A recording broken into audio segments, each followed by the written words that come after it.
Unashangaa kwa nini haubebi ujauzito na unapata hedhi yako vizuri, uteute ovulation unaopata vizuri, mirija ya uzazi haijaziba na hauna infections zozote, wala haujawahi kutumia uzazi wa mpango, lakini bado haubebi ujauzito.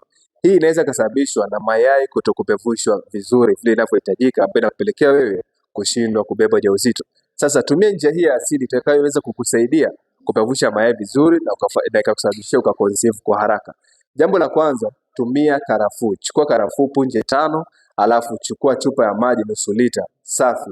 Weka punje zile 5 kwenye maji yale, iwache iroweke ndani ya siku 5. Baada ya hapo, tumia maji yale, weka kwenye robo glasi.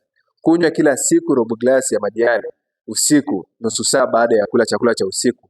Fanya hivyo kwa mwendelezo, na kila baada ya siku 5 roweka tena maji yako. Itakapoisha chupa ya kwanza, itakapofika siku 5 nyingine, uwe tayari na chupa nyingine unaendelea nayo. Fanya hivyo kwa muda wa wiki 3, itaweza kukusaidia kupevusha mayai vizuri na ikakufanya ukaconceive.